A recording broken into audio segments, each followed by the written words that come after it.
Hello Toy Collector fans, Universal Toy Collector here and welcome to the channel. And welcome to another episode of My Collecting Life, the weekly series where I get to chat with you, members of the toy collecting community, about your own personal collections, finding out what got you into collecting in the first place and what gives you that toy collecting buzz.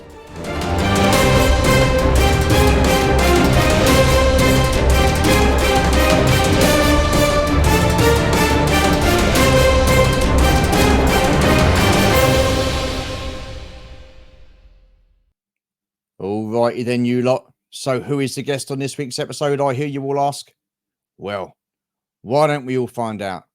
Sit yourselves down, put your feet up, make yourselves comfortable, and let's take a look at some of his collection in a musical montage.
All right, then. So another fantastic collection. We've had some DC. We've got a little bit of Marvel. And apparently, he likes a bit of gaming as well. It's a pleasure to welcome to the channel for the first time, Chris from MoDXtra, Game and Collectables. Hello, sir. How are you? And welcome to the channel. Hello, Stu. Thank you very much. It is an absolute pleasure to be here, my friend. I'm so excited. I said to you before that this was a rather unexpected but pleasant surprise when I got your invitation in the inbox. I am buzzing. No, not at all. I mean, listen, it's great to speak to different people. Like I say, you were in the chat for the 24-hour live stream quite a bit, so we got chatting that way. And get as many people on as possible, and love to hear your story. So you were saying that you know a little bit about the series. You've seen other people like Fuller's Figures and Ways of the Sith. You know these guys, yeah? Yeah, that's right. Yeah, that's how I ended up on your 24-hour live stream, because some of the guys you had on at various intervals. Cool. And what a tremendous job you and your wife did, by the way. An absolute. Thank you. Not only was it a joy to watch because I'm an enthusiast for a lot of the stuff you were talking about, and the quizzes you were doing and such like were of interest to me, but it was a pleasure to watch just to see the level of success you had. So. Well, I mean, me and my wife, we were up for 24 hours, but I think as a whole, as a community, I think the way the community come together and just contributed, I think it was absolutely incredible. So, I mean, it's fair play to you guys as well, the community, because like I said before, if it wasn't for the community, we wouldn't have had a live stream. So we wouldn't have had so yeah, it's all good. Teamwork. That's what I like to promote. Makes the dream work, my friend. Well, apparently so. Yeah. It didn't do too badly that day, did it? So, long may that continue. Okay, so as you know, I've got 10 questions for you, all about you and your collection and your gaming, because you're also a gamer as well, aren't you? So that's right. Yeah. So well, let's be clear, we're talking tabletop gaming. Okay. I think a lot of folks would immediately associate the term gaming to video gaming, but this is it's more about tabletop gaming for me. Awesome. Well, it'd be interesting to hear your story then. So let's crack on then, and we'll start at the beginning. So, what toy lines were you into as a kid, and what memories do you have of those toy lines? Yeah. So I think probably not a dissimilar story to many of the other kind of middle-aged man-children that you've had throughout the series, to be honest. I'm a child of the 80s. And although I must admit, I was quite a fickle child, so I just moved with the trends. I have memories of Masters of the Universe, Action Force, Transformers, Lego, Thundercats, Teenage Mutant Ninja Turtles, the Dungeons and Dragons stuff off the cartoon, Visionaries, Mask, you name it. I had a hand in anything really. And I remember very vividly as a child the kind of visiting your granny and getting a little bit of pocket money and getting it saved up. But in that toy aisle in Toys R Us, I would just go for whatever I thought looked really fucking cool. You know what I mean? It didn't matter to me one bit. So I've got lots of sort of tidbit memories of all kinds of random things. And then when I was a bit older, when I kind of came into the 90s, that's where I probably niched down a bit more. And I have very strong memories of the early 90s of things like the X-Men animated series, the Batman animated series, the Batman movies, and then collecting stuff off the back of those, trading cards, comic books, action figures, that type of stuff. So that would probably be the point I niched down. Although one weird, strange little fad I had for a little while was Dick Tracy. I have very strong memories of the old. I've forgotten who made them, but the really weird kind of fat, stunty Dick Tracy figures from the Warren Beatty movie. I think by that time, what era was that? Was that the 90s? Right on the cusp, maybe 80, somewhere between 89 and 92. I couldn't pin it down precisely. But I was a young lad, and just something. I had this weird fixation after that film with the Prohibition and collected Dick Tracy figures. I remember that quite vividly. I mean, you mentioned comic books and trading cards and stuff like that. I mean, were you heavily into that kind of thing? Because a lot of people that I speak to, they were predominantly into like action figures and bits and bobs. But you mentioned your trading cards and your comics there. How influential were they for you in your childhood? Yes, very well. A bit older, I would say. So I started to. So my love of Action Force very much comes from buying the old, the Marvel UK newsagent editions. Yeah, Battle Action Force. No, not Battle. Well, yes, but I've got these. I was sorting them out the other day. Do you remember these? I do. Yes. Wow. Yeah. My God, look at that. And they used to do Transformers and Thundercats. Let's have a look at some of those covers. Don't leave us hanging. I've just dropped them on the floor here now. Hang on. Let me get them in front of my ugly mug. Yeah. These are actually my duplicates. I was sorting through them just the other day. We've started the spring cleaning. So I used to buy these with my pocket money. I remember that one. 32p. God, jeez. Yeah. I've got a full set of the 50 over there somewhere, but these were just the duplicates. I don't know how I ended up with two of these, but and that was Transformers, that was Action Force, which the G.I. Joe version of Action Force, but also the earlier stuff. In fact, some of my first figures I ever owned were Red Shadow stuff, the Baron and that. Yeah. and that was Transformers, and then the Marvel superhero characters. They used to do. There was a Shang-Chi, and do you remember Deathlock, Death's Head, and Deathlock, and all those guys? No, not really. No. And 2000 AD. Obviously, a lot of folks. No, I wasn't into 2000 AD. No, sure. Wasn't my cup of tea. But no, I mean, fair enough. I mean, like I say, it's interesting to hear different bits and bobs and stuff like that. But then into the 90s, I started collecting the American comic books. Okay, the X-Men animated series then got me into. Folks watching who know comic books will know when I say, the Jim Lee era stuff and the Rob Liefeld era stuff, and the Batman cartoon and the Batman movie, the Michael Keaton movie, drove me into sort of Batman comics. So through the 90s, I sort of say between the ages of 10 and about 15, 16, I was in the comic shop every week spending my money. Wow. I mean, I remember we had a comic shop in my local town, and I loved it there. I absolutely loved it there, and it was the only way that we knew what was coming out toy wise, because I think that must have been about 94, 95 when the Power of the Force 2 figures come out. Yes, and the only way we knew what was coming out the following month is by going into the comic store, looking at the magazine with all the action figures and stuff like that, and seeing what you've got coming out the following month. We didn't have Wizard. Was it Wizard magazine? Lovely, great time. Yes, Wizard magazine that would have been, wouldn't it? That's it. Yep. Yeah. I've still got a couple up in my mum and dad's loft. Awesome. Yes, absolutely. And so that was like my mecca. That was the old. It was called the Time Tunnel. Was the name of the old comic shop I used to go to. Okay.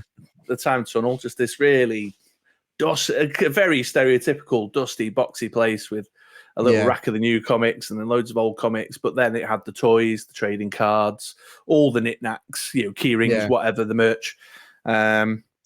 So much of my collecting then sort of centered around, I'd buy the comic book about the X-Men, I'd buy X-Men, the old X-Men action figures, X-Men trading cards, Batman trading cards, Justice League, it was all very driven by that. I think the love of G.I. Joe now comes very much from my fond nostalgic memories of things like the Action Force cartoons. Not Action Force cartoons, sorry, the Action Force comics. Looking back now, seeing the different properties we had as kids, like G.I. Joe, Star Wars, He-Man, Transformers. I mean, we had some pretty big hitters back in those days. Oh yeah. You don't seem to get that these days, do you, with today's toy line? No, not for kids anyway. They're trying to get them back into Star Wars and Marvel, I guess, with all the kiddies toy lines and toy lines are for kids, aren't they? At the end of the day, but the kids versions of the figures, 5 POA and very basic figures, vehicles. Yeah. I just think it's a different generation now, different needs, wants, and desires. I know my own experience as a father. If there's not a screen involved, they're not interested. I would argue the last big hitter would have been Harry Potter. I would probably say the last real. Was it a toy line then? Did they have a toy line for that? Yeah, they had little figures and toy wands and stuff. And that's probably the last thing that my kids showed any interest in. My son, he'll sit down and watch a bit of MCU or a bit of Star Wars on Disney Plus with me. Yeah. But he's got very little interest in playing. In the traditional type of play that we did with kids. I mean, I would have thought it would have been because you had Teenage Mutant Ninja Turtles. Yeah. And then after that, you had the Power Rangers. And I thought that the Power Rangers would have been the last real big toy line because I can't think of anything that big after Power Rangers. I mean, that toy line's huge. I mean, Teenage Mutant Ninja Turtles was a huge toy line. I mean, you had SpongeBob, but I don't think that really sort of like, do you know what I mean? That didn't really... that wouldn't have floated my boat at that age, I don't think, as a toy line. No, although we're probably looking at it very much from our from the male perspective, because I know my daughter was an enormous fan of the Friendship is Magic kind of My Little Pony reboot. Oh yeah, My Little huge Pony, on that, and that was all card backed figures. In all sizes and shapes and ranges of articulation and stuff. Although there's a big brony scene around that as well, isn't there? But we're possibly Yeah. No, well, I don't know if you know the story, Chris, I know. But apparently I'm a brony. Apparently. I carefully orchestrated that, Stu. Yeah, very good. Thank you very much, mate. I appreciate that. Cheers. Yeah. Yeah. Thank you very much. Wow. Oh, dear. But speaking of sort of playing as kids, I remember very vividly, and that difference between the way I used to play and the way my kids played as they were growing up. Yeah. Me and my younger brother, 2 years younger than me, like I said before, we didn't care. We just bought whatever action figure looked cool. We weren't collecting a particular line. Darth Vader would go up against, whatever random Master of the Universe or whatever random Dungeons and Dragons character we'd laid our hands on with our pocket money that particular month. And I remember very vividly, his bedroom was one end of a corridor, my bedroom was the other end of the corridor. We'd just get all the bedding, all the duvets off the beds, the pillows and everything, scrunch them up into the corner with a closed door, up in the corridor. And then we'd get Lego out and build battlements and try and carve a bit of a tunnel out in the bedding and just battle, basically. Whatever. Good guy, bad guy, didn't matter. Just you have these 10, I'll have these 10. You build a base, I'll build a base, and we'll just play battle, play war with our figures, and it didn't matter to us. Whereas I have not seen that.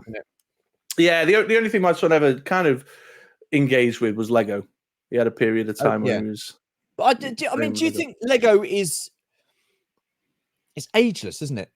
I would say it's ageless because you get kids playing with it, younger teens playing with it, or older teens playing with it, and then full adults playing with it. I mean, I know I've had a little dibble dabble in Lego. I mean, that just never seems to age, does it, Lego?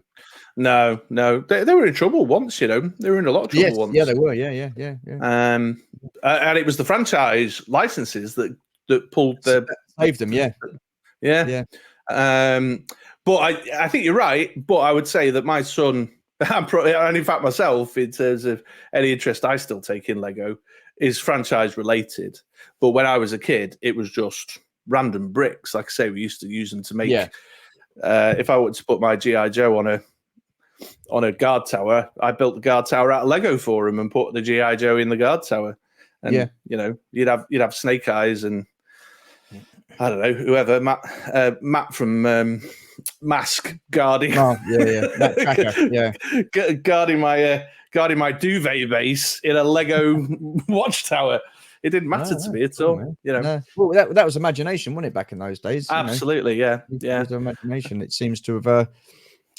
Anyhow, so with all the toy lines that you had as a kid, what would you have said was your favorite and why? Or did it vary? Like, I mean, you've said it yourself. You were into the fads. You would like this, and this. I mean, was that what it was like with your favorites? It was 1 minute this, 1 minute that, 1 minute this. Yeah. I think so.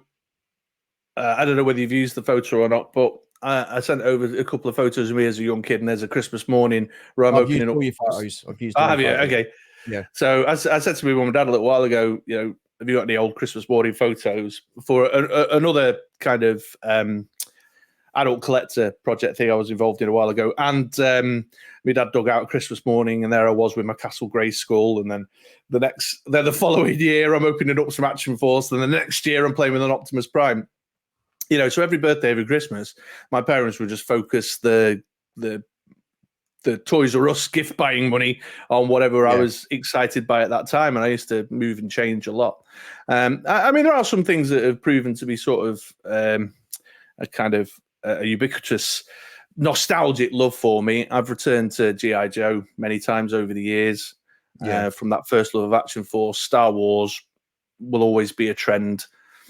Although I would argue I'm one of these hardcore OG trilogy elitists. Well, there's a few of us. Yeah, absolutely. So there are some things, and then there's a lot of Batmans around in here. So I suppose I would argue Batman's stuck with me as a flavor or something. That I've grappled onto from being a kid and carried on through, and the X-Men as well. So when I buy Marvel Legends, it's X-Men related. It's not just the action. It's not just the action figures that were quite that were pivotal in our days. It was the animated series as well. Like you say, you had your Transformers cartoon, your Hitman, your Mask, and then in the 90s you had the animated series of Batman. You had X-Men. I mean, they've just released X-Men 97 this year, haven't they? So I mean, that's how good it was. They're just keeping on to those properties and stuff like that, don't they? So spitting facts over there, Stu. I can't dispute anything you're saying. Yeah. Whereas I just don't think children grapple onto things the same way anymore. And I don't think there's animated properties or you know, like I say, in my case, it was the newsagent. It was a little bit of pocket money down at the newsagent, and my dad was buying his paper on a Sunday, so get yourself a comic, and I'd have a 30p. Whatever the Marvel UK thing was, I just bought a comic, and it wasn't in chronological order or nothing. I was just buying a comic because my dad said I could have a comic, and so I'd buy whatever, you know. So yeah, you were saying you like your games and stuff. You know, it's not gaming; it's board games and stuff like that. Or yes, delve into that for us, will you please? Let's tell us about that. So this comes very much from the sort of trading card side of my collecting life. So, as I mentioned before, I used to buy trading cards, comic book related trading cards mostly, fill them up in my binders, collect them, try and get the numbers. I've still some of my most prized possessions are those ring binders over there with my trading cards in. And a few years later, a couple of friends and I got interested in collectible card games like Magic the Gathering. I think would be the one that everybody knows, you know, which sort of took our love of wanting to play a game and the imagination stuff and the love of collecting and sort of mashed the two together and appealed to us a great deal. Yeah. So I fell down a big pit of in that tabletop gaming space, which was mostly the card game stuff. So, Spellfire, and then X-Files, the card game, and then Overpower, which was the superhero one. And I've carried on doing that all through my life. I do play a bit more board gamey stuff now because that is one area of my collecting habit that my family do engage with. So my kids will sit down after dinner on a Sunday and we'll get a big box board game out. But more recently, I've been a big fan of a WizKids game called Dice Masters. I've played that for a fair number of years now and quite well known in that community. Because there were some games workshops that we would do. There's one in my local town still, and that does the what do you call it? Oh God, Warhammer. I mean, was that sure? Were you interested in that? Was that No, not an area I took much of an interest in. I dabbled, like anybody getting into gaming at that age would. Yeah. But my younger brother's a big Warhammer fan, and Andy, who is the secret silent partner in MoDXtra Games and Collectables, he's a big Warhammer guy. In fact, what I'm going to do, Stu, is I'm going to jump you ahead. I'm going to leap you ahead in your list to the why did you get into YouTubing, because there's a connection here. Okay, you carry on. You carry on. Let me give you the story. So the MOD in MoDXtra stands for Ministry of Dice. Okay. Yeah, MoDXtra is actually one of several channels that have a hand in or a part of, although this is largely speaking my channel that I work on. And the Ministry of Dice is me and my friend Andy and then a couple of other folks that we know and are friendly with. And we started making content about the game Dice Masters, which was the collectible card game I mentioned a few moments ago. And what was going on there was that we were both lovers of the game. We had a little UK community that played the game, but all the content that was being made around it, all the blogging, all the YouTubing, all the live streaming, everything was coming out of America. And we just kind of wanted the world to know that we were here in the UK playing the game when we were involved. So me and Andy started up a channel called the Ministry of Dice, and we had a bi-weekly podcast. We put live games up on YouTube. We streamed games live on Twitch. We used to have a website where we posted news and information and spoilers and things. Wow. And the company that makes the game, WizKids, went through long periods of nothing going on, no new releases or no tournaments or nothing in the calendar. And so Andy and I were getting very restless and we wanted to start just doing some other stuff. So MoDXtra is the Ministry of Dice Extra, which was supposed to be all the supplementary extra stuff around this very first kind of content thing that me and Andy started to do. The irony, of course, is now that Dice Masters has gone incredibly quiet. It's had a very big struggle since a lot of these collectible card games have struggled a great deal since the pandemic because they rely very heavily on people being able to get together down at local gaming stores and play tournaments and things. And you can't really do that much. the release schedule's quietened down, and I'm probably spending more time on MoDXtra than I am on anything else. Yeah. So it's a funny old beast. But Andy is a kind of a bit of a silent partner in the whole MOD thing, because it stands for Ministry of Dice. Wow, interesting stuff. I mean, what I don't get is you had all that time where you couldn't go out and socialize and stuff like that, and go down and everybody socialize and play these board games. You would have thought after COVID that people would have gone straight back to doing that. Why do you think that was the case that they didn't? Or it's got back slowly? Yes, there's a couple of things that have happened. So we largely, Andy and I, so Andy lives in Southampton, I live in Manchester. Not to dox us or anything, but that's the broad strokes of where we are. We largely play on a video call. So we tend to focus on games that we can either get a webcam and point it down at the stuff going on the table, or games that we can communicate through a camera. So one of the other things we do quite often, and this is a bit more of that kind of 80s nostalgia stuff, is we get together to do you remember the old Fighting Fantasy Choose Your Own Adventure books? Yeah, they were great. Yeah, we've been doing one of them a month, live streaming one of them a month on MoDXtra Thrilling Fantasy Adventure. You're going to show us a book? Yeah. Oh my God, look at that. Yeah, I got a rack. You can't see them on camera. They may be in one of the photos that I gave you. Yeah, hanging around. Cool. Yeah, so we get together. One of us does the reading, does the narrating. One of us plays the character and makes the decisions. We live stream it. I've managed to set up a thing where the viewers can roll dice on our behalf and things like that. Yeah.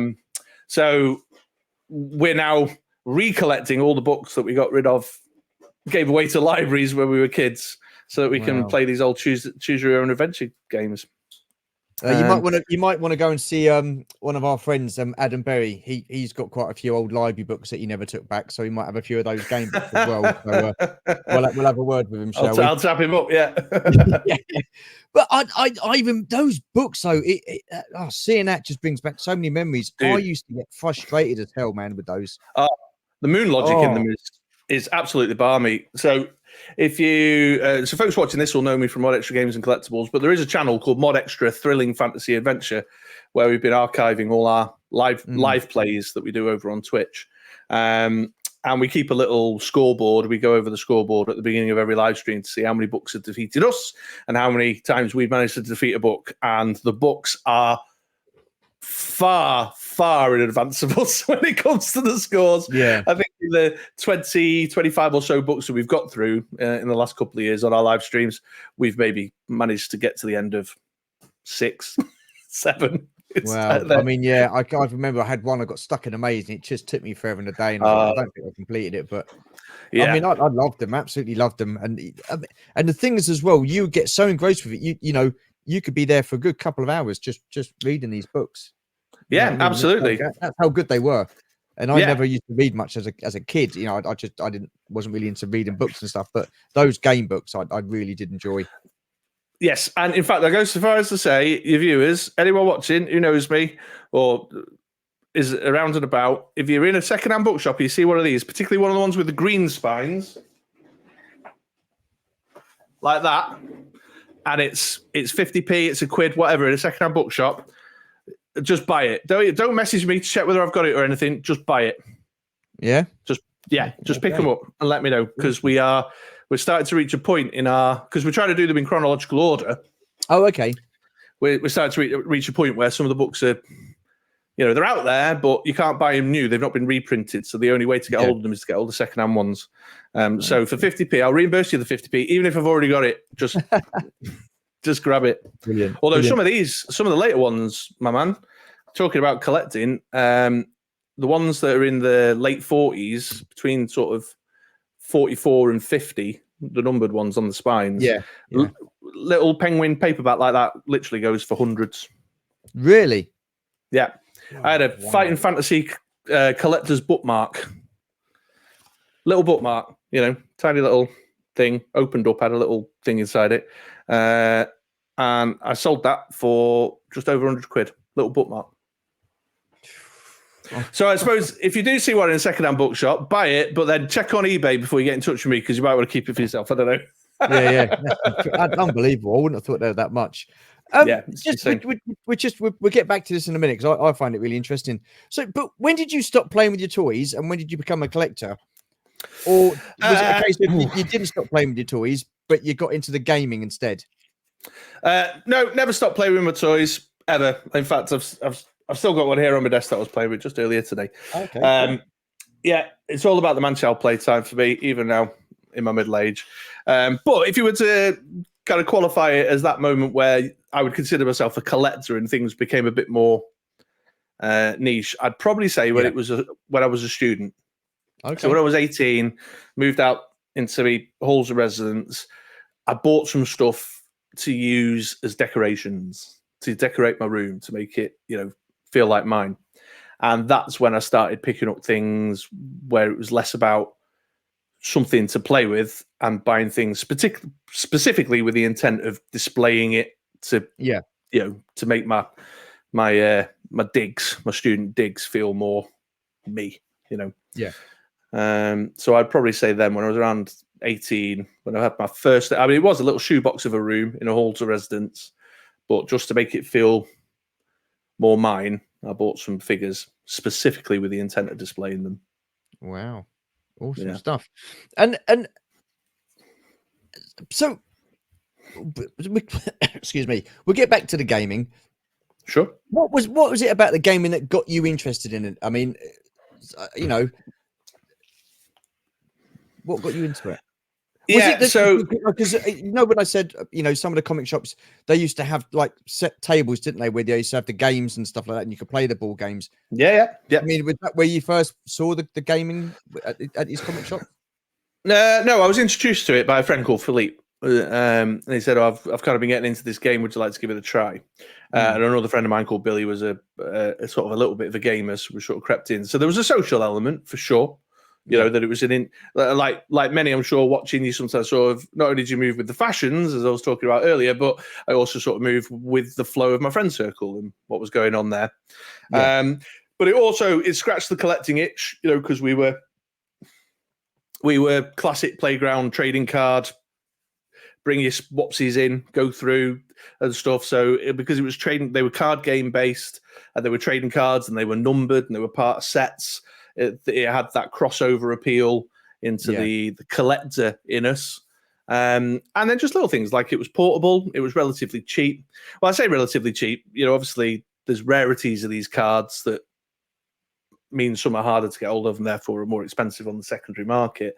But at that time, you could walk into a comic book shop with your tenner that you'd saved up or from your paper round or whatever, and you could buy a booster pack of 10 cards for your game and see if you got anything new, your latest issue of whatever that you wanted, and still have money for a bus ride and a can of pop on the way home kind of thing, So did you used to take part in tournaments?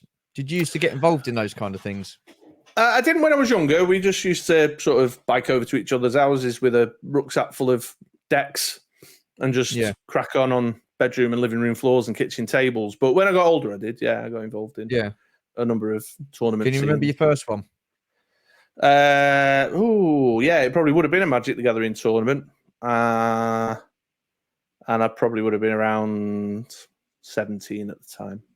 Okay. 16 maybe. And then I used to play Star Wars collectible card game, which was published by a company called Decipher. Played that for many years and played in tournaments on that. Wow. Played many tournaments with Dice Masters. I just find this thing really interesting because I've had so many people on this series where it's been like predominantly like action figures, or they've actually been gaming like Nintendos or what else do we have? PlayStations, Xbox, and stuff like that. But to hear someone who's actually done the fighting fantasy books or the actual card games that you play in the board games and stuff like that, I just think it's brilliant. I really do. It's this is a first for the channel. Well, there you go. Yeah, I said to you. Thank you. I said to you before, I hoped I would bring a little bit of a different flavour. You certainly have. It's great. Yeah, it's awesome. Yeah. because I'm not. I mean, how frustrating are those games to play, though? I mean, are they difficult to pick up? Yeah, they can be, for sure, 100%, especially in the tournaments, because what you do get is a proportion of individuals who take it far too seriously, too seriously. And just the same way as you do with video games, you get power gamers who will pursue the biggest, baddest, nastiest weapon and then just use it every single game, no matter what. The same thing happens in the card games, because there'll be a card that has a game effect that is particularly meta shifting in terms of the way the game's meta is at that given time, and people will go after that card and they'll just build every deck around that card, and you'll be sick to the death of the sight of that fucking card to the point where you want to flip tables and just lose your shit. So it can be. It depends on the scene you're in, depends on the community, the wider community that surrounds it, and how, like with any other gaming scene, how toxic the players are. There are some games that can be very gotcha in nature because your deck's secret. You have a 50 card deck or a 60 card deck, or with Dice Masters is different, but you'll have your deck and you draw your hand to 7, and then you're taking turns, and in each turn there'll be a set of actions and things that you can do. And to a large degree, the deck secrets, you don't know what someone's holding in their hand. Now, if you're experienced with the game and you played it for a while, once a few cards have gone down, you go, I see what this is. It's Magic the Gathering. Oh, they're playing it's going to be a direct damage thing. They're going to kill me with fireballs or whatever, or they got big beasties and they're going to trample all over me with their big beasties or whatever. You get a sense of, and you'll know what the more nuanced niche kind of decks are. But there's a gotcha element because you never quite know what they're, holding in that hand, ready to hit the table. Yeah. And one thing that I found very frustrating and made me step away from competitive gaming for a little while was because there were a lot of really folks who just got so smarmy when they hit you with the gotcha. They pulled the gotcha card out, they caught you with your pants down, they rodded you, you're dead, you're out the tournament, and just that snarky smarm about them. Because and I've always had a theory about that, is that a lot of people in this scene, I am using a very general broad stroke, but a lot of people in that scene are they've not been sociably considered cool. Okay, they don't have and they will have had a tough time through school being this is their thing, this is their moment, you know what I mean? Because you've got to kind of forgive them for that, though, surely. I don't. Yeah, absolutely. I'm not. That was said with no judgment at all. I myself had a tough time at school for being the geeky kid who, had comics in his rucksack and what have you. It can be. Getting back to your question, yes, it can be very frustrating. One of the reasons I fell so heavily in love with the Dice Masters game I was referencing earlier, the one I actually started making content around, is because all your cards are face up on the table, so it's all public information. There's no snidey secret gotcha hidden away in a hand ready to hit you with. It's all down to your combination of cards and your dice rolls. What about cheating? I mean, did people cheat? Because people cheat in those games. Was there much of it going on? And were the games officiated? Did you have someone sitting there officiating the game, or was it just down to trust? Yes, again, it depends on the game, depends on what level you're competing at. It depends on the structure of the tournament, what the sort of, whether there's prizes involved, what the prizes are, what the perceived cash value of the prizes are, so it can vary. I mean, if anybody has a little, they'll be watching you on YouTube, finish this video, of course, first, but then if you go put like Magic the Gathering cheaters in, there's video after video of folks literally at tournament finals where there's $500,000 on the line, and they get caught by that amount of money. That is what they're playing for. Yeah. Well, I may have embellished there for dramatic effect, but it's a lot of money. Oh, damn. Yeah. It can be a lot of money. Yeah. I'm going to play these games. Yeah. But even if it's not cash, some games do cash. But even if it's not cash, there'll be a card, a popular card. They'll do a low print run number of them, so there'll only be, they'll give 2 away to the top 2 places at a tournament. Like in Pokemon, Digimon, whatever, all these stuff. God, yeah. Yeah, Wow. although I don't really play Pokemon. But I know people who do, because you just, when you're in that community. Talking of Pokemon, I've got a question for you. How'd you get Pikachu onto a bus? Your Pokemon. Oh, well, you know it. Oh, God. Okay, yeah, dad jokes. Brilliant. Okay, yeah, sorry. Carry on.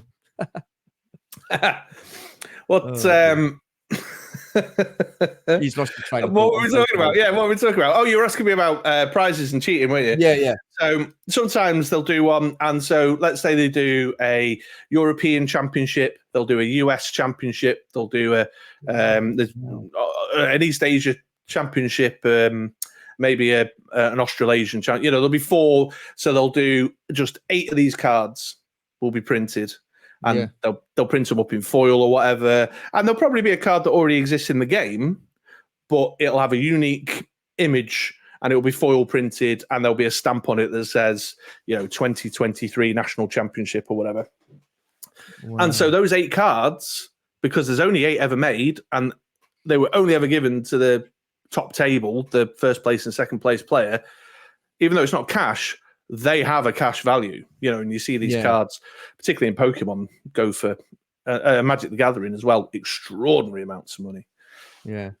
Well, I seriously can't believe how big these tournaments can be if it's like national level. Yeah, absolutely. Well, so Dice Masters, the game that I started making content around, was very niche. It's a small game comparable to the likes of your Pokemons and Magic the Gathering. Flesh and Blood, that's another big one at the minute, very popular. So Lorcana's just come out, the Disney game, and that's got a big scene. What about so it was very niche and very small. Did you ever get into that? Yeah, I've done a little bit of role playing. That was huge. Yeah, I've done a little bit of role playing, and I collected. I used to have a few of the old Dungeons and Dragons figures, but that was more from the cartoon. The old cartoon with the with going on the roller coaster and the kids and that. So I did a little bit of role playing, but that's a massive time commitment to be a role player. Again, though, my mate Andy, who's the guy I do the gaming stuff with, and my younger brother and some other guys I know, they're hardcore role players. Yeah, yeah. I mean, so with the role playing, then I guess you've got to actually be that character. Is that what you're saying with that? Yeah, have you never done any D&D, Stu? No. Never done any role playing at all. Well, only with the wife, but that's between me and her. But we'll keep that one, yeah. We'll keep that one. Absolutely. Not that kind of channel. Not that kind of channel. But no, I haven't. I haven't done anything like that at all, mate. It very much depends on the game system you're using. But Dungeons and Dragons is a sword and sorcery fantasy world. You have different character profiles. A warrior, a magician, a bard, a thief, whatever, and now it's nowadays this stuff is pretty complex, and so that will give you a kind of starting point around the type of equipment the character uses, kind of core based skills that a character would have. You give it a name, you roll some dice to get some stats that will be your representative strength, agility, blah, blah, blah. If you're a magician, you roll the dice, but you'd get a bonus on your dice roll for spell casting talent and all that kind of stuff. And then you get together and someone plays the role of the dungeon master, as they call it, or DM for short, in the world of role play. And then they would take you through and they'd tell a story and you would play the character, hence the name role playing. Wow, that's quite deep. I didn't realize. I even know guys who do LARPing. They actually do the full. They get dressed up and they go away for the weekend, and wow. And that's something that it's just it doesn't interest you because it's too much. Yeah, it's too time consuming, really. That's why the fight fantasy stuff's nice because you just have your one little character, but it's all laid out by the book. Yeah, here's your 3 choices. Pick one of these, kind of thing. Awesome stuff. Yeah. Do you have a sentimental or prized piece within your collection? Ooh, great question. Not necessarily. I'd probably argue those Beatles up there have been with me for a very, very long time. And so the thing is, I suppose in response to that question, I'm very much about the cult and the new. I'll just purge a collection and start a new one at the drop of a hat. So when I got fed up of one particular line, or in the world of trading card games, got fed up with that game, want to play a new game, I would just sell it off and start on the new game. So I don't tend to keep I'm not. I know a lot of the guys you speak to are very much into the vintage, picking up the stuff from back in the day. I'm like, no, get it out. How many more points of articulation can we have? I want the new stuff. So when it comes to prized possessions, I'm not burdened with a great deal of stuff that I'm very protective of. But those Beatles have been with me for a long time. That's the old McFarlane Saturday morning Beatles cartoon, because I'm a big Beatles fan. not more. And I love that because that's a nice mashup of those two loves of collecting toys and the Beatles. And again, it might be one of the photos I sent you, but I've been a big Red Dwarf fan for many, many years in my life. Well, okay, yeah. And I've got a couple of DVD cases signed by all the cast. I've got an original 1989, or probably later, but a Mr. Flibble puppet, a licensed BBC Mr. Flibble puppet, and a couple of the old die-cast models of the spaceships and stuff. And again, I've never purged those. Those have stayed with me, forever and ever and a day. Cool. And then I'm a big fan of Akira, the movie. The anime. Right. Okay, yeah. And I've got a couple of pieces, some action figures, and a trading card set around Akira that have been with me for a long time. That I've never, again, in any of these purges, I've always chosen to keep hold of them. Again, I find it interesting because when I speak to people and they say about like sentimentality and stuff like that, and a lot of people collect vintage, like say from the 80s, like our childhood, because it reminds us of our childhood. Is that kind of the same with gaming? Or is it once you've played a game, you don't go back and revisit it? You just, once you've played that game, that's it, it's done. You move on to the next one. Or do you tend to keep your games, or do you just forget about them? That relies very heavily. The answer to that question relies very heavily on the level of publisher support that they give to a game. Right. So Magic the Gathering, for example, will there's 5 new sets a year. There's new stuff coming out every 2 months, every 2 or 3 months. So you've always got this injection of stuff to reinvigorate the game and make it accessible for newer players to come in.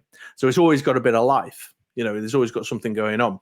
And what they would tend to do, especially in the competitive scenes, is they would produce they'd have a cutoff point and say, okay, in this tournament, you can only play from the sets from 2018 onwards or whatever. Right. So in that instance, people just become very hardcore. Their game is their game. They collect what they collect, and they've got ring binders of Magic the Gathering from 1992 all the way up to today on a shelf. But that said, sometimes within the mechanics of a game and the way you play a game, it can get repetitive, can get boring. Even if they bring new sets out, you're just seeing a revisit, a refresh of old gameplay mechanics, and therefore it can get boring. And I was going to ask you that. That was going to be my next question, Chris. How different are the games? I mean, is there a lot of variation between the games, or is it generally samey type sort of thing? Yeah. We are probably reaching a saturation point where games come out and you'll read a review of a game, a new collectible game, and it will say, like Lorcana is Magic the Gathering meets Netrunner, and you're like, oh, right. Okay. So you start to see mechanics and ways of playing replicate themselves. But there's some really bright people who think about how to make these games new or interesting. Or the introduction of a new skin on it. So, taking a game that used to be sword and sorcery and then kind of closing the doors on that and bringing out a superhero version. Get yourself a Marvel license, and and now you're playing a battle between Captain America and the Hulk, or whatever. Yeah. Sorry, go on, carry on. I'm interrupting. Well, what I was going to say is, so it can vary. It can vary very much. And, there's the game. Dice Masters, that I play a great deal, has probably reached, there's been no new sets now for probably a good year. That we won't see a new set this year. I think it's very unlikely. and the recent sets that have come out are just sort of retreads of earlier sets that were around 10 years ago. And so it's becoming a bit stale. I was going to say that the next question I've got for you is, how big a thing is this board gaming become now? Is it still as big as it was back in the day? Has it shrunk? Are there younger people getting involved in it? And the reason I'm asking is because a lot of people play online gaming, don't they? Yes. You know, they do all their fighting fantasy or their fantasy games online, where they do their wizardry and stuff like that, or they're playing Call of Duty or whatever it may be. Do you think that it's, what age group is this board gaming, card gaming aimed at? So the short answer is it's, well, where to start really? Well, there's a couple of things going on there, Stu, in response to that. If you or I walked into a middle-sized, friendly local gaming store in a reasonably sized town on a Saturday afternoon or a Friday night, Friday night would be good, you would find a good broad selection across age, gender, ethnic origin, whatever. It's just a Friday night Magic. You'll find a load of Magic the Gathering players from 12 years old up to 50. Really, just playing together. A little store with a local scene with 12 to 20 folks who get together every couple of weeks to play some Magic. Certainly games like Pokemon have a big broad age range, and there's always new players coming through. I think some of your more dense, more complex, more cerebral games tend to have an older audience. Because it takes a big dedication of time to really kind of master the game. But the other thing in answer to your question there is a lot of these games have gone online. So you can play Pokemon. There's an app version of it where you can build a collection. And when you buy a pack over the counter of Pokemon, you get a little card in it with a QR code that you can scan. And the cards you've just got out that pack, it will give you in your virtual version of the game. Magic's the same. There's a number of app-based card games that are very popular. I play a lot of Marvel Snap right now, which is a Marvel card game. And all the tenets of that are exactly the same. It's a card game. It's a collectible card game. You open packs, but you're obviously opening virtual packs rather than physical packs. So some of these games are surviving or doing well because they've crossed the divide. And then you get a number of games that are playable for realsies, but over a webcam. So folks are just hooking up and just playing it on a desk with a camera pointed down at their cards. Wow, that's so cool. That is interesting. It really is. And how difficult are these games? I mean, are they easy to pick up? Are they easy to learn? I mean, are the rules complicated? Because I mean, that's the only thing that would get me is I see these games and I hear people talking, and it's just like straight over my head. As in, especially with I suppose the deeper games like Dungeons and Dragons and stuff like that. That's why I never got into it, because I always thought it was going to be too complicated. How easy is it to pick these games up? Yeah, so it's one of those where the vast majority of times getting started is easy, but mastering it is where it becomes difficult. So like if we looked at Marvel Snap, for example, which is a very popular app-based card game right now, you could download the app, drop a $5 on a starter pack.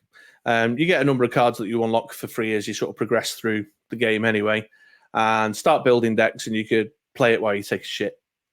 No problems at all. Okay. Take your phone in, 3 matches while you take a dump. But well, you're laughing. No. It's true, isn't it? It's the fact of the matter. Whereas, but there are folks who are hitting the top ranking every month.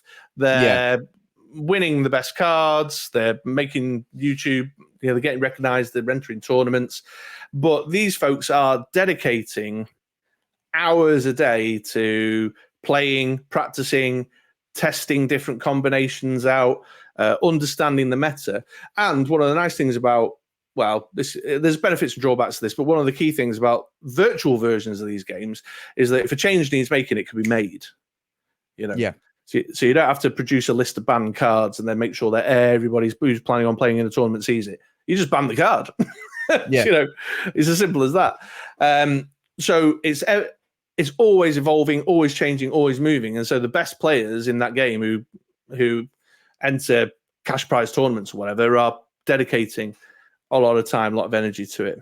So you have what in the world of gaming you would like to call a kitchen table player, who is someone who will grab a couple of decks, probably just a few, a little collection, but by no means complete. Probably not a lot of power cards, and just play with their son, husband, wife, sister, brother, whatever, best mate.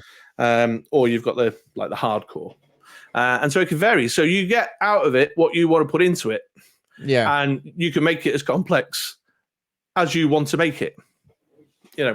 But the actual the barrier to entry is very low, because most of them are constructed around.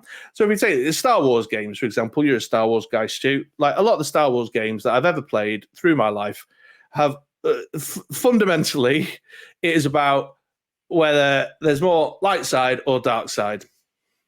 Where's the force energy? So you're looking for characters, and every dark side deck wants a Darth Vader, and every light side player wants a Yoda. Fair enough. And there's a world of people who will just go, right, well, I just want to play Empire Strikes Back. So you make, let's do the Hoth battle. You get some AT-ATs and some stormtroopers together, some snowtroopers and a Darth Vader and what have you. And I'll get Luke and Wedge and some T-47s to make some snow speeders, and let's just play it out. Wow. And you can make it themey and nice and easy, Don't get me wrong, there are games that are very dense and have got very sort of cerebral gameplay attached to them. But largely these card games, the basics are always very simple. Get a character out, my character's going to fight your character, and whoever wins the fight will win a diamond, win a star, win a force point, whatever. And the first person to get to 10 force points wins. It's quite. Wow. Awesome stuff. I find it so interesting. I really do. And I mean, when you were saying about games and stuff like that, there's two games that I vividly remember as a kid that I played a lot, and they were like electronic ball games, like not like battleships. But do you remember the Dark Tower? And there's another game called Generals. Yes. Yeah. Yeah. I played those, and I love those. And I guess that was probably the closest that I'd ever come to playing that kind of thing. I mean, you didn't have cards as such, but it was, well, I guess you did, because you had to read the instructions of what you had to do next for the Dark Tower. But honestly, they're very much gateway games. Yeah. Well, Hero Quest. I mean, that's had a renaissance, hasn't it? Hasbro have done a new version of Hero Quest and stuff. Yeah. So those are often kind of gateway things. And we're coming to the top of the hour. I've got two questions. Okay. So what I was going to say was, or my next question was, I was going to say, what gives you that toy collecting buzz? But I'm not going to ask you that. What gives you that gaming buzz? Oh, the gaming buzz. Well, yeah, I was unprepared for that question. In fact, I've been largely unprepared. I thought I was going to talk about my toys. Yeah, I mean, it depends on the type of game. Obviously, there's some games that are collectible, and the same endorphin rush I get from a box on the doorstep from a toy store is the same as you get from a box. Although there's a bit more of a chase involved, because you're cracking your boosters open and seeing whether you got the rare cards and whether you got how many of the commons you got and stuff. So there's definitely the buzz, the rush of the collectability, and there's nothing more satisfying than having a complete page of cards in your binder. You know what I mean? Yeah. Nothing more satisfying than that. So there's that. But obviously it's very social. The littles, just the same way as I belong to the toy collecting community that we've come to sort of end up in each other circle around. It's these gaming communities are very, very similar. You'll have a local gaming community of folks in your hometown that are playing, that you get together with, or worldwide, like I say, now that webcam playing is a thing, I've played games with folks in Canada, the Central Europe, Australia, all over the world. So it's got that lovely kind of community, social aspect to it, and sometimes I don't even give don't even give a shit if I'm winning or losing. Really, it's just the joy of the chat and and having a beer with someone, and the game's just the thing that's brought you together. Sometimes, so you got that element too. What about gaming conventions? I mean, do you get to meet at gaming conventions? Because like us, when we go to like toy fairs or conventions, and stuff like that. So, do you go to gaming conventions? I meant to say that earlier, actually. So you were asking me about the size and popularity of gaming. Yeah. So if we talk about MCM, NEC, the MCM toy, not MCM, sorry, the BP fair that you were at recently, Stu. Yeah. So that's one hall in the NEC, isn't it? Yeah. On a Sunday. 10 while 4. The UK Games Expo, which is coming up at the end of the month, is 4 days long, and it's halls 1 through 4. Wow. Yeah, and the Hilton Hotel. That's at the NEC. At the NEC, yeah. So where the Bear Grylls, the big Bear Grylls pieces, and the Monopole Hotel, you go in through the front door. The UK Games Expo takes all 3 of those halls on the L shape up there. And then has all the conference space in the Hilton. Wow. Yeah. Wow, that's incredible. Yeah, and even like the MCM Comic Con, the Birmingham Comic Con that's in the NEC is often 2 halls tops. Yeah. And that is so that they can accommodate both the exhibition in the sense of retailers and exhibitors and people doing new game demos and stuff, but then 2 halls just full of tables for people to play on. Wow, that's crazy, absolutely crazy. Opens up on a Thursday night for like press previews and stuff, and then goes Friday, Saturday, Sunday, right the way through. What gives you that toy collecting buzz? Yeah, so that is my answer is not going to differ a great deal to answers you've heard before. Yeah, the man-child, the state of arrested development of getting something in hand and then playing with it, changing the guns and pissing about with it, and that takes you back to the living room carpet moment of 1984 or whatever. Much the same as yourself, much the same as many of your other guests have said. It's that same sanctuary of nostalgia, that same escape of nostalgia that everybody's looking at. So messing around with me metalhead here. He's on my desk. I like to. That's Metalhead from G.I. Joe, that is there. Oh, okay.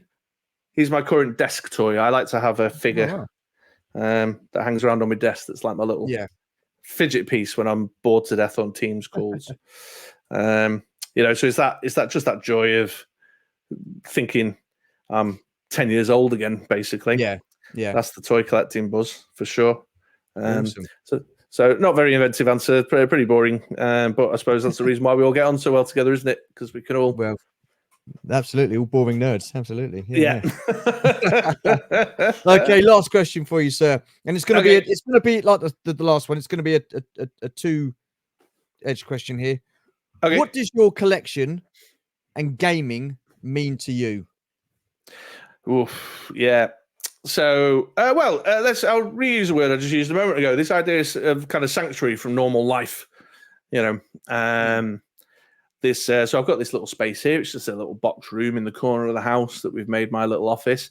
I work from home in here several days a week, but then when I shut that work laptop lid and put it away, I can enjoy the space, and the collection that surrounds me is that sanctuary, and I can relax into this stuff and get a figure out the box. And I tell you, one of the things I love to do, so I've got my 2 little displays across the top of my IKEA units there. It's just some old spice racks, 2 in a row. But because I've only got that limited display space and a lot of my stuff's in boxes over there, every couple of weeks, monthly, I like to get a box out, crack it open and make a new display. Take the figures down that I've had up, put a fresh set up. Yeah. But inevitably, like my wife, when she says, "What are you planning on doing today?" I said, "I'm going to give the office a dust and change my displays." And she's like, "All right, well, I'll see you at dinner time then," because she knows full well that the act of opening the lid on one of these boxes, I'll take those ones down, I'll give the shelves a bit of a dust, but then that moment of taking figures out and deciding what kind of display, and then of course I'll go for one. I go, "Oh, I forgot I had this one," and that's half an hour's worth of playtime, because I'll then play with it for a bit and all that kind of stuff. It's just escapism, it's relaxation, it's all that stuff out there, that's going on. Work, paying the mortgage, all that crap. Yeah, it's just a sanctuary from all that. It's a sanctuary from all that, and of course the nostalgia piece, because it takes you back to a time when none of that existed in your life at all. And what did your wife think of it? I mean, did she get involved in it? Did she support you with it, or she not want to be? Nah. My wife and I are like, she's like Paula Abdul, and I'm like the animated cat. Basically, we're opposites attract. She's outdoorsy. She's outward bound. She volunteers with the Girl Guide Association. She goes for walks. She's got a couple of friends that she hikes with. She runs. She swims. She's so active. I'm just middle-aged, beer-bellied, sat in a dark, dingy cave in the corner of the house playing with toys. Very, very different. But she's very supportive of it. She's not. We generally accept that. An important part of making this opposites attract thing work is that we both have our own hobbies, our own friends, our own things in life. So she does cross over with me on the board gaming. There's a few of the board games that we play as a family. The four. Okay. Me and my wife and the 2 kids play. Yeah. But the figures, the models, the statues, the trading cards. She just sees a box arrive on the doorstep and places it in here. Oh wow! Yeah. I doesn't even want to know what's good. Don't ask, don't tell. I don't ask about shoes. She doesn't ask about what's coming into this office. That's brilliant, absolutely brilliant. Chris, I've got to say, we've come to the end of the chat. It's just been fascinating, and I've got to say, you certainly have brought a different flavour to the. I hope so. Yeah. Series. Yeah, I mean, I've loved it, and it's one thing that I didn't even contemplate on thinking about was the card games and the board games and stuff like that, and that kind of gaming. And it's just been interesting, mate. It really has, and it's really opened my eyes. So awesome stuff. I've got one last question to ask. I don't know if I'll put this over here. Where can people find you on social media? Okay. So the YouTube channel, Games and Collectables, is MoDXtra Games and Collectables. So if you do the old youtube.com/MoDXtra GC. Yep. Not and G and C. I put a G and C on me tag there, but it's not that. It's just GC. That'll take you to the sort of core channel. That's where most of the action figure stuff goes on. Statues, but there's a little sprinkle of comic booky stuff in there and board gaming stuff in there. Over on the old Insta, I'm True Mr. Six. That's TrueMr6, which is my my gaming name. That's what the board gamers all know me as, True Mr. Six. Okay. Yep. And then over on Twitter, I'm at MoD_Extra. MoD_Extra. Okay, so what I will do is I will put the links to your social media platforms in the description below, so people. That'll be lovely. Thank you very much. I've got to say, I've really enjoyed this. I have found it so interesting, and it is. Stop! You tell everyone that. Come on. No. It's true. I just, it's something different. Do you know what I mean? It's nice to get something different on it. Not saying there's anything wrong with the other guys. I mean, you've all been fantastic. But what you mean to say is I've been the best and the most fascinating, of course. You've been the best. There's nothing wrong with the other guys. You've been the best when it comes to ball games, yeah. I can talk action figures. Just come and check out my action figure reviews, because they are. I know what I'm talking about there as well. Absolutely. No, honestly, it's been an absolute pleasure having you on the channel, and the pleasure's been all mine. On the channel again, mate. Absolutely. Thank you very much, Stu. Yeah, it's been awesome. No, it's been super fun. It's been a pleasure. Good stuff. Great. Anyhow, for those of you that have stayed to the end, a massive thank you. Really do appreciate you watching or listening in, or however you decide to listen along with, obviously with your ears. But yeah, all good. Take care. Stay safe. You can show me those roleplay pictures now, Stu. You're going to show me? Yeah. He's throwing me off. But anyway, take care. Stay safe. And we shall see you in the next video. Bye for now. Madman.